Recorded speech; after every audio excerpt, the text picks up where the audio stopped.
The school parking lot bustled with the usual evening chaos. Parents idled in their cars, engines humming, while children ran between painted lines, their backpacks bouncing as they looked for familiar faces. The janitor, Daniel Carter, moved quietly along the sidewalk, pushing his mop bucket toward the storage shed. His daughter, Lily, trailed behind, holding onto his work jacket.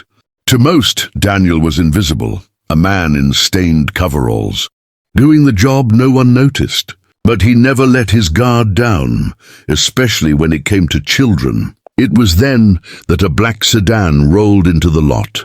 The car was sleek, tinted windows glinting in the fading sun. It pulled to the curb where a young boy, Max, stood waiting for his mother. The driver's window lowered just enough to reveal a face half hidden by sunglasses. "Hey, buddy," the man called, his voice smooth, too friendly. "Your mom asked me to pick you up. Hop in." Max hesitated. He glanced around the lot, unsure. The man gave a quick nod toward the passenger seat. "Come on, she's busy. I'll take you home." Daniel froze mid-step.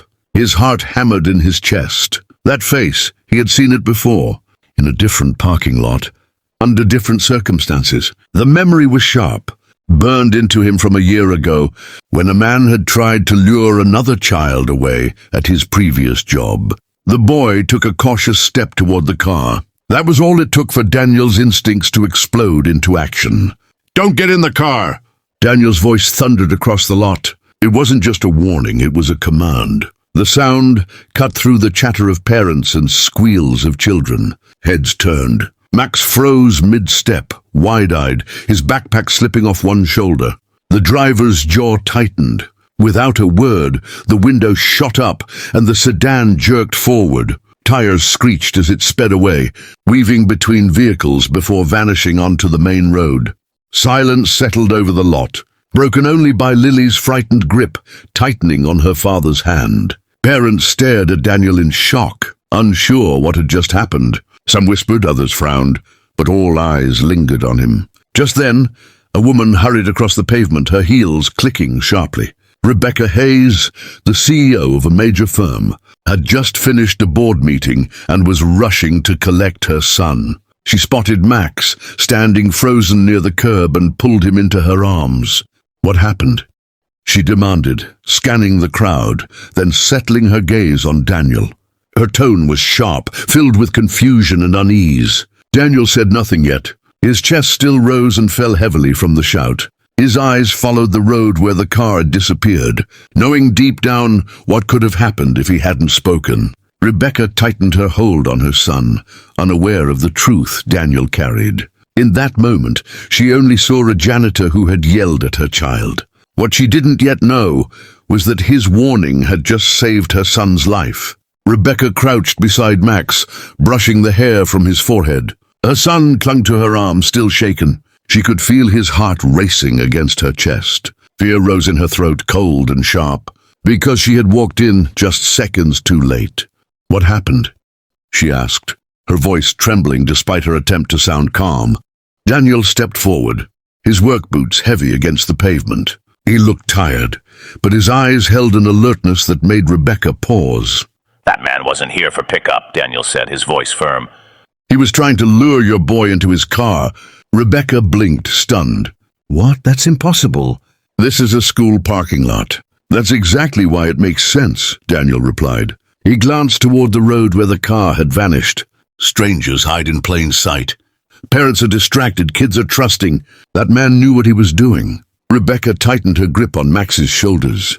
"But how could you know that so quickly?" Daniel's jaw tightened. For a moment he seemed to wrestle with whether to explain. Finally, he said quietly, "Because I've seen him before." Rebecca's brows knit in confusion. "Seen him?"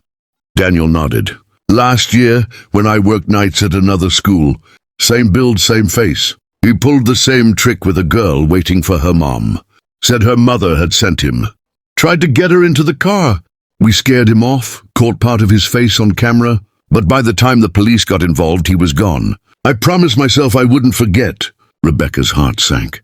She turned her eyes to Max, who was listening wide-eyed. The thought of her son being taken in front of the entire school horrified her. She prided herself on being cautious. on never letting her guard down. Yet today, she had almost lost the most important person in her world. "You saved him," she whispered, the words slipping out before she could stop them. Daniel shook his head slowly. "I didn't save him. I just saw what no one else did. I've got a daughter of my own. I can't ignore the signs." His hand brushed over Lily's hair as she stood shyly at his side, her small fingers clutching his arm. Rebecca studied the girl. Lily was no older than Max, maybe 8 or 9, her shoes scuffed, her clothes plain, yet the bond between father and daughter was undeniable. It wasn't wealth or status that defined them.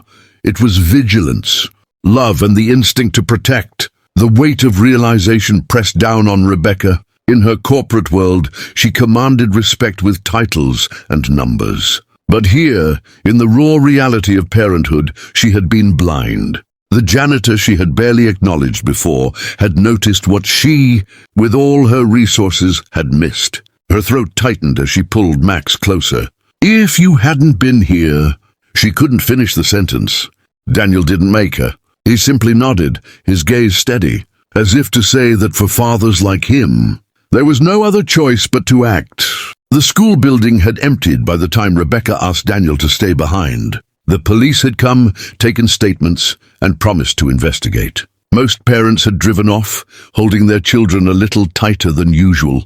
Now the halls were silent, except for the faint hum of the overhead lights. Rebecca sat in the small school office, her son Max by her side, quietly coloring in a sketchbook one of the teachers had given him. Every few minutes she glanced at him, reassured by the simple sight of him safe. Across from her sat Daniel, his mop bucket tucked away outside, his posture straight but weary.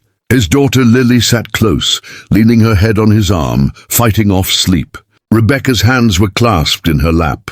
She had faced shareholders who questioned her decisions, negotiated contracts worth millions, and spoken in front of packed auditoriums. But now her throat was dry, her words hesitant. "I owe you more than I can say," she began softly. Daniel looked uncomfortable with the praise. He shrugged slightly. "I just did what any parent would do.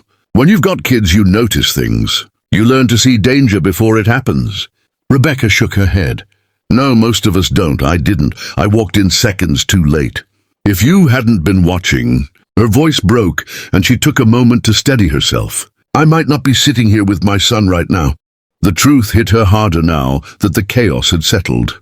She thought of how often she hurried from meetings, trusting that Max would always be waiting safely. The idea that his safety had hung on one man's vigilance shook her.